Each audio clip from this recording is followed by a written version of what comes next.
Welcome to another episode of Rapidly Aging Tech. Today we're going to be talking about the Windows 2000 machine. As you may have recalled from my previous videos, my dual Pentium Pro is running Windows 2000. However, this machine right here was purpose-built to be my Windows 2000 machine. The ultimate Windows 2000 machine. Trademark. So we're going to go over it. We're going to start with what's visible from the outside, and we're going to talk about the case. And I mentioned previously that I have a love-hate relationship with this case. We're going to go over it. I'll be moving the camera around by hand, so be prepared for the shakes and maybe some seasickness. So hold on to your stomachs. Here we go. If it wasn't super clear from the intro, this machine was built by me. It's not something, it wasn't a pre-manufactured unit, even though it's delightfully beige. I like beige, so I try to build my machines that way. Starting with the DVD drive, it is a DVD-RW drive from Light On. It works very well, opens very easily, no complaints there. You'll notice that this computer only has one 5 1/4 drive. That will probably be remedied eventually. I've mentioned before that I think these old cases that have clearly defined drive bays look best with at least 2 drives in them. So normally I'd put a CD drive in here. Moving down, you'll get an idea of what is in the system. We have a Pentium 4 hyper-threading sticker. The camera's not picking up very well, but it has that kind of aluminum foil holographic look to it. Moving down, we have just a standard floppy drive. It looks a bit dustier on camera than it is in real life. Then 2 shiny buttons. We got the reset, and we have the power. Oh darn it, my fingernails. I've noticed that they need to be clipped again. I'll get on that later on. Then we have the activity lights. I should probably mention these buttons aren't too bad. They're not great, but they're not bad. And of course, a Windows XP/2000 sticker. You'll notice on the front here that there is a gap running around here. This is for airflow. Behind that gap, there is in fact a 120 millimeter fan. This case, as we will soon see, has many aspects of it that are good for airflow.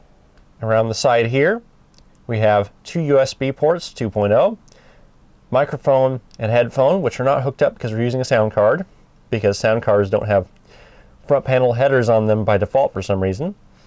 And there is a blank for a FireWire connector.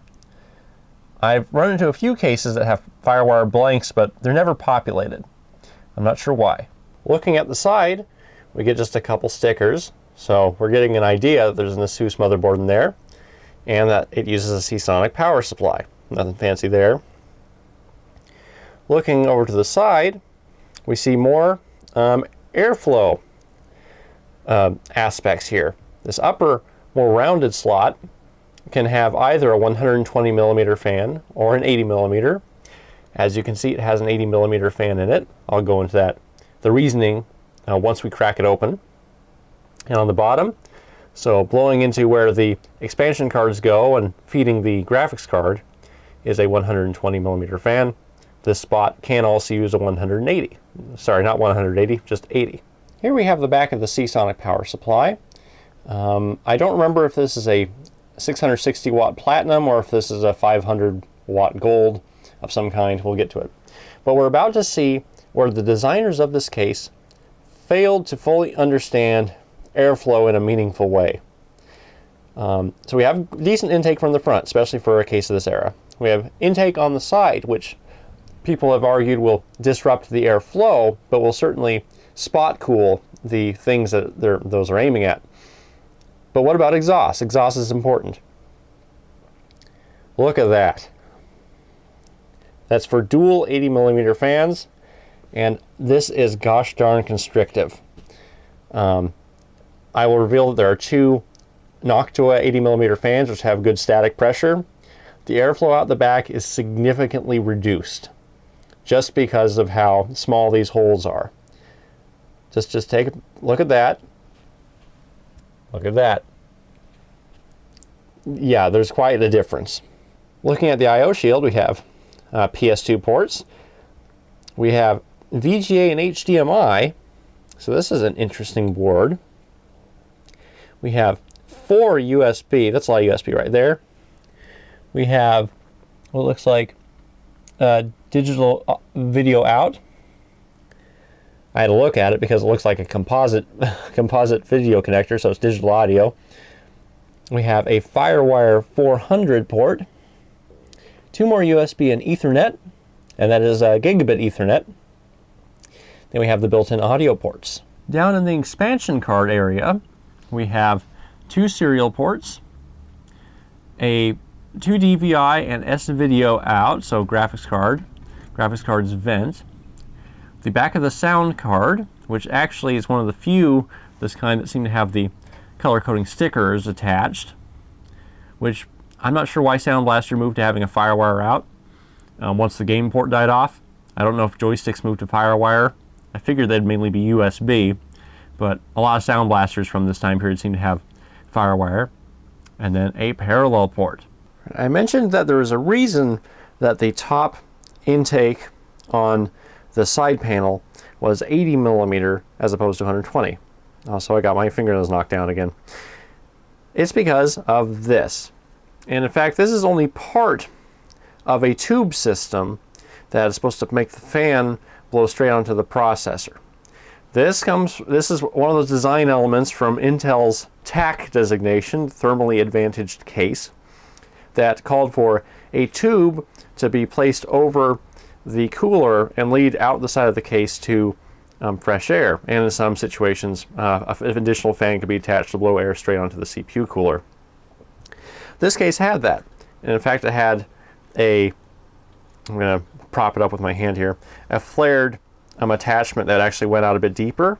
However, due to the size of this case and the size of the default CPU cooler, it was too close.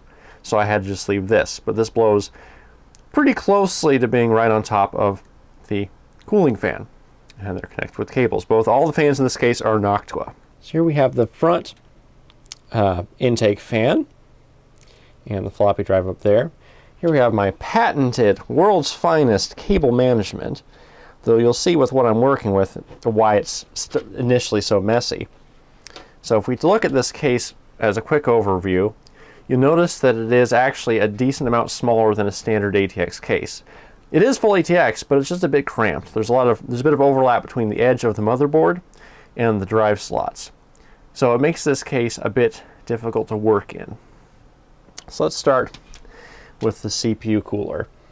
This is an Intel stock socket 775 Extreme Edition cooler. Its core, which I won't be able to get on camera, the core of this cooler is copper, and it's higher up, it's thicker than on the standard 775 cooler. This is a heavier cooler and does a much better job. It keeps this hot Pentium 4 pretty cool. And I'll get into that processor when we fire up the machine. Over here, I'll try to give you a good shot, is some Corsair XMS DDR800 CAS latency 4 RAM. This is some highfalutin RAM from the time. So this machine is quite decked out. So what's the motherboard here? Well, if we look here, you'll see it's the P5E VM HDMI. And if I skip down to the bottom of the case, you'll see that it's micro ATX. This board was not designed for Windows 2000. It was designed for Windows Vista. That's what it was advertised on the box. I was only able to make it work with Windows 2000 because the driver CD, while its setup program would throw a fit and say, you can't do this, I just dug into the files and installed individual drivers by themselves. And each individual one happened to work with Windows 2000 for the important components, being Ethernet and the chipset drivers. That was basically it. I'm not using onboard sound, don't know if it would work. Not using onboard video, suspect it probably wouldn't work. Looking here, we have the video card. This is an ATI Radeon 850X XT. 850 XT. This was top of its class at the time. It has a blower style cooler, but unlike current models, the heatsink is over here, and then the fan pulls air over it. The fan is there and blows out the back. On current models with blower coolers, the blower fan is out here and then blows across a much larger heatsink.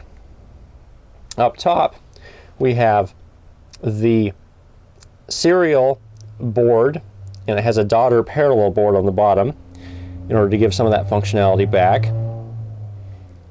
So I had to split that there. And we have the sound card, which is an Audigy 2ZS. These are really good sound cards. Fantastic, and they work great. Of course, I have my CD audio cable up to the DVD drive. The motherboard has a very large cooler over the north bridge, which is helpful because the motherboard does get warm, especially with this Pentium 4. Over here we have the two hard drives, which, I mean, you can't really see them very well, but there's not a whole lot to see.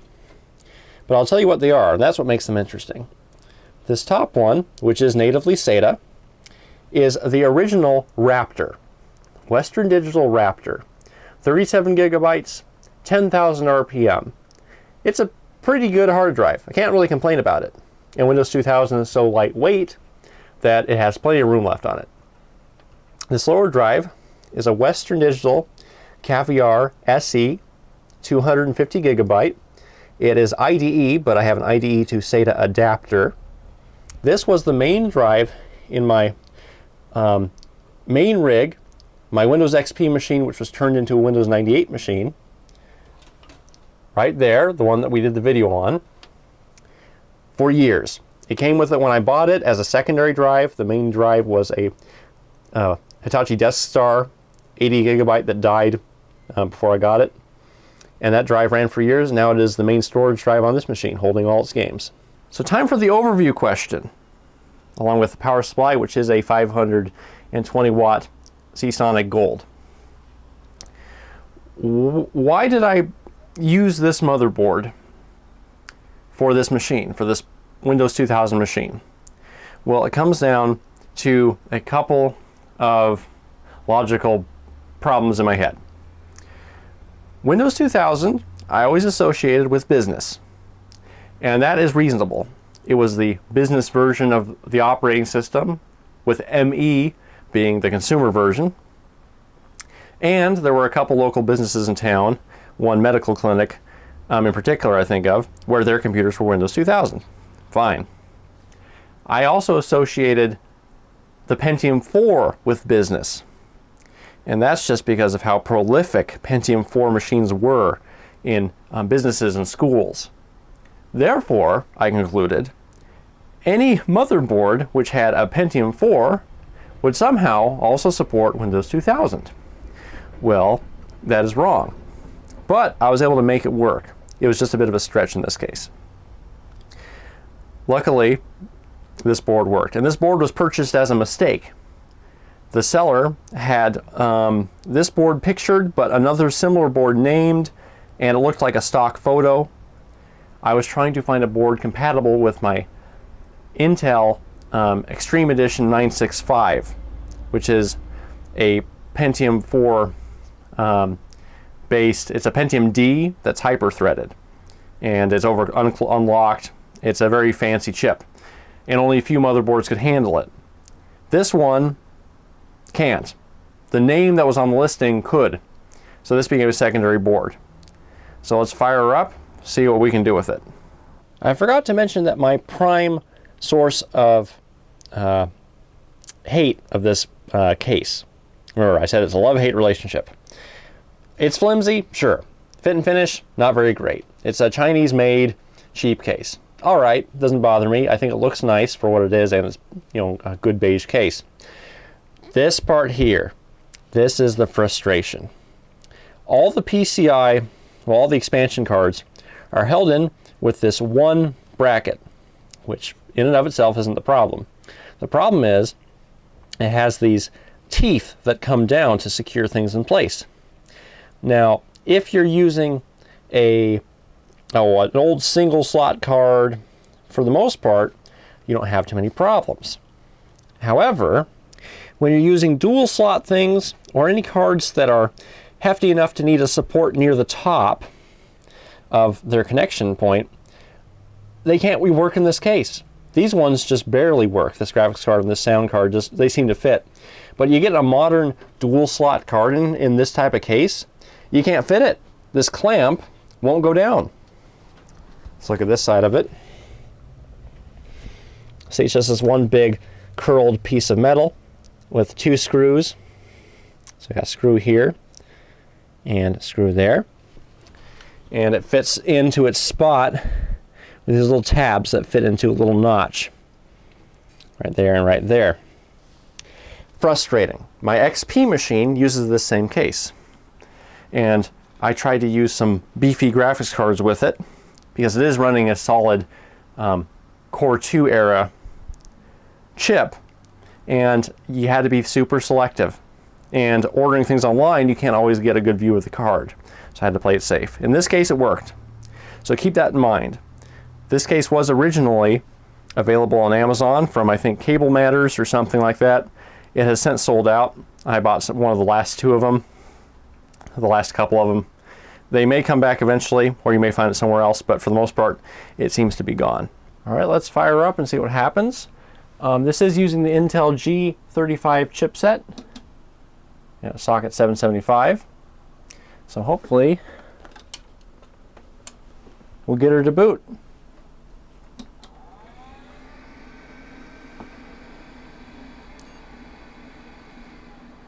There we go. And we're doing the RAM count.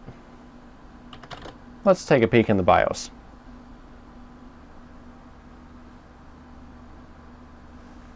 All right, a pretty traditional BIOS, though it does have a pulsing gradient up at the top, which is, I guess, a nice little feature.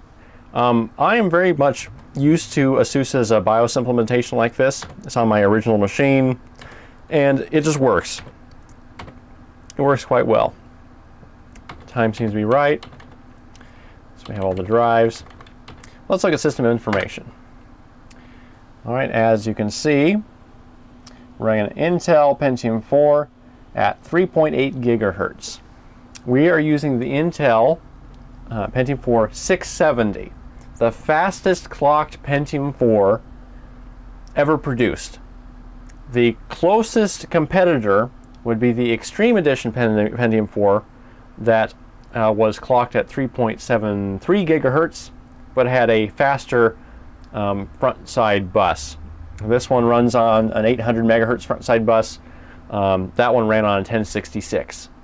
They would fight back and forth on benchmarks depending on which preferred clock speed, which actually liked the extra bandwidth. Of course, that one you can unlock and overclock easily. We're also running at 4 gigs of RAM. So nothing else too fancy here. Look at the CPU configuration. It does have hyper-threading. And the max CPU ID value limit is something that has been mentioned for anything older than XP turn on so that the operating system is happy with it.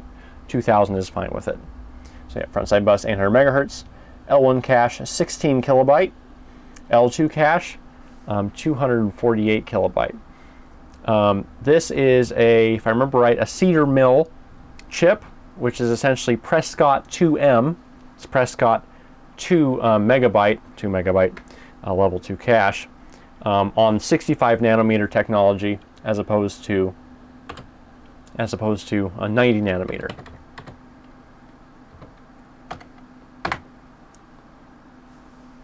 So now we'll boot and we'll see how quickly Windows boots off of the Raptor hard drive.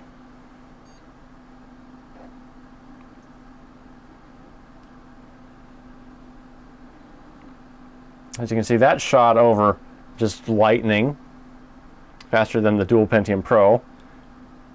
We'll see how long startup takes.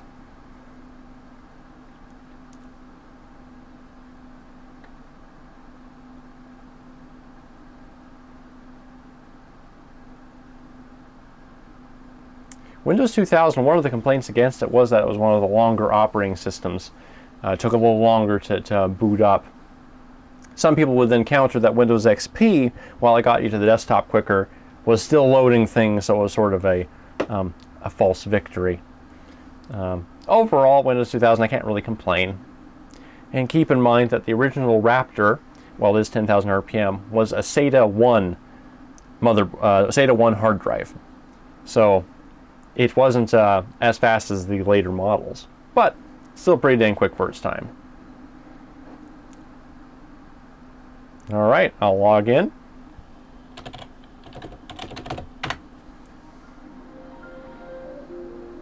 And the lovely startup sound. And we're on the desktop. If you saw the Pentium Pro video, you would know that I have acquired through some other videos the knowledge of how to update Windows 2000 to its final form, reconnect to Windows Update, get everything it needs, and I have done that.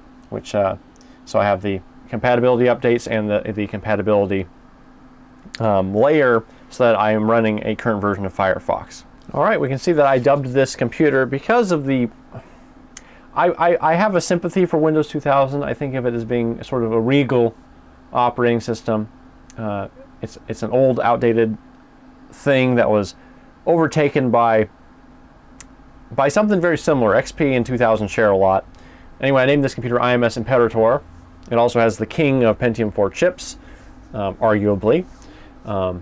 I enjoy this computer. Anyway, look under the computer driver here. ACPI multiprocessor PC. Windows 2000 was designed with the assumption that a CPU has one core. So if you have a dual core CPU, or in this case, a CPU that's hyper-threaded, it has to load its multiprocessor driver, as if you have two separate CPU sockets. This is one of the oddities of Windows 2000 you have to deal with. I'm not sure if it's much of a performance hindrance compared to XP, which seems to understand a hyper-threaded CPU and of course allows more cores.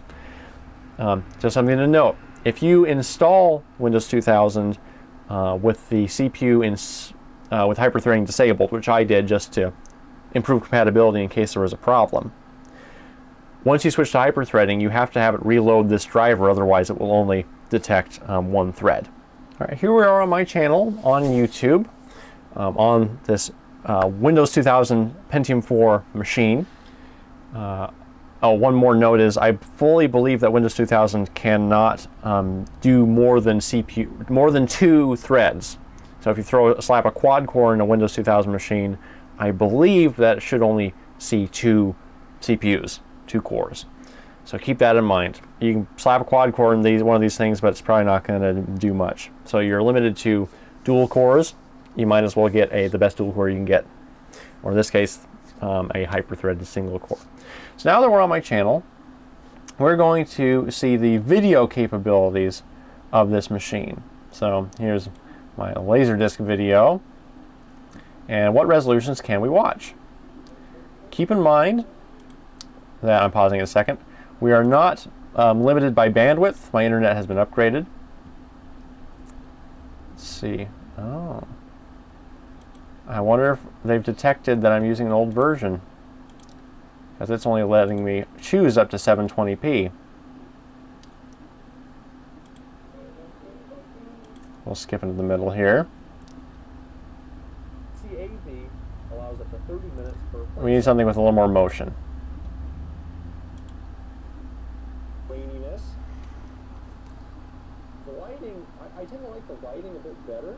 All right, now the fuzziness is from the video itself. It's not from, it's not a problem with the resolution on this computer. So it's handling motion pretty well at 720. Just to show what version of Firefox we're running, it's updated itself up to 48.02, and it doesn't seem to want to go any farther. That's fine. That's almost completely up to date. I think the problem we might be having with YouTube is that I had a Flash player add-on to play videos using Flash rather than HTML5.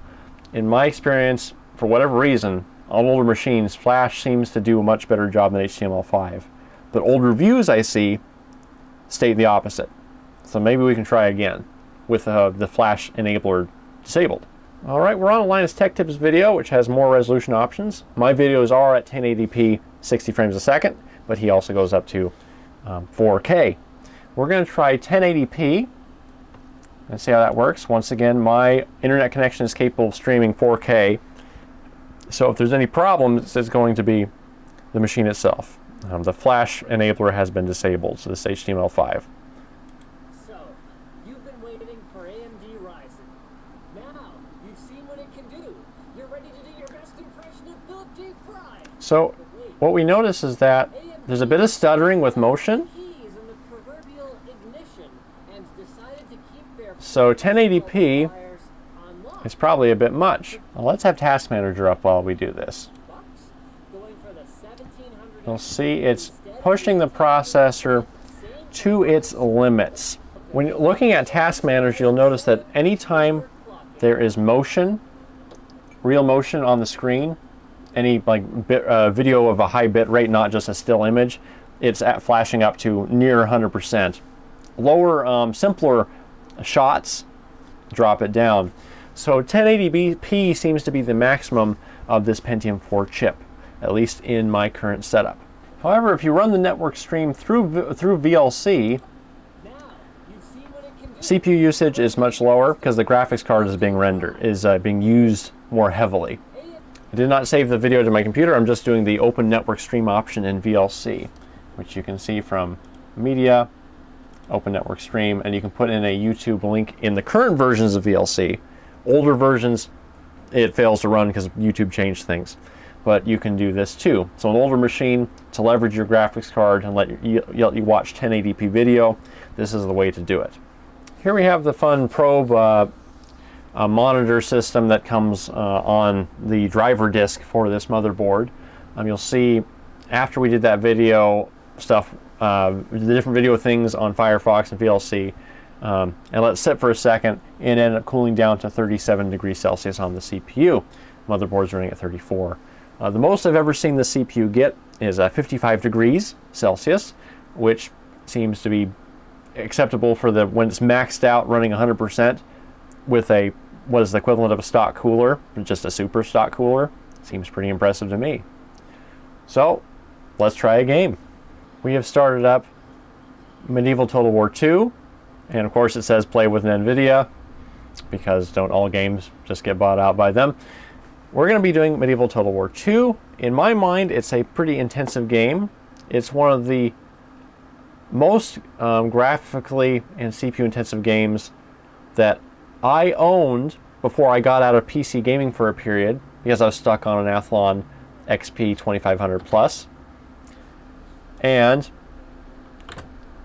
I had an ATI Radeon 9200. So this is one of the last games I could get to function, and that was on low settings, just forcing it through. So you probably can't hear it, but if you ever wanted to know what the song is on the menu screen of Medieval Total War 2, it's essentially a stylized Kyrie eleison, which is Lord have mercy, and then it's traditionally in the Latin liturgy. It is 3 of each. So Kyrie eleison 3 times, Lord have mercy. Christe eleison 3 times, Christ have mercy. Kyrie eleison 3 times, Lord have mercy. It is one of the few examples of Greek, I think the only example of Greek in the Latin liturgy. Fun stuff. Theology Thursday, everybody. Of course, it's a Saturday. So if we take a look at graphic settings, you'll see everything is absolutely highest, including anisotropic filtering, anti-aliasing, all maxed out. The resolution of this monitor is 1280 by 1024, so we've dropped the resolution down just a tad, but otherwise we're doing it just fine. Audio options, we are able to use EAX 4.0 with this card. I used to have a Sound Blaster Live in here, and apparently there's a bug with the Sound Blaster Lives that if you have a multi-threaded or multi-CPU system, they would actually, the EAX broke, I would get awful sounds with EAX enabled if I had hyperthreading on. So keep that in mind. I'm going to set up a heavy custom battle, and we'll see how well the machine plays it. So I've started a battle where I have all ranged units, and we're the Holy Roman Empire with a bunch of crossbowmen and a few early gunpowder troops versus a bunch Turkish horde. And we're just going to, I will start recording again once they're within range. But at the moment, if we just like move the camera around, you'll see that it's, you know, fairly smoothish. It's struggling maybe a little bit, but it's you know, it really isn't struggling that much to display the troops. We'll see what happens when the arrows start flying. The enemy troops are over there, and they're coming. All right, combat has started, and the arrows are beginning to pour in. And they seem to be doing a decent, the computer doesn't seem to be having a problem, even with all these grass effects and everything. It might have been wiser, and this isn't so much a performance thing, but dropping the anti-strophic filtering and the anti-aliasing down and increasing the resolution will accomplish the same goal, but it's usually not as graphically intensive. So I'd say this system can play this sort of game pretty dang well, and this is one of my tougher games to run, which, you know, tells you how old my systems are. Oh. And the gunpowder troops are firing.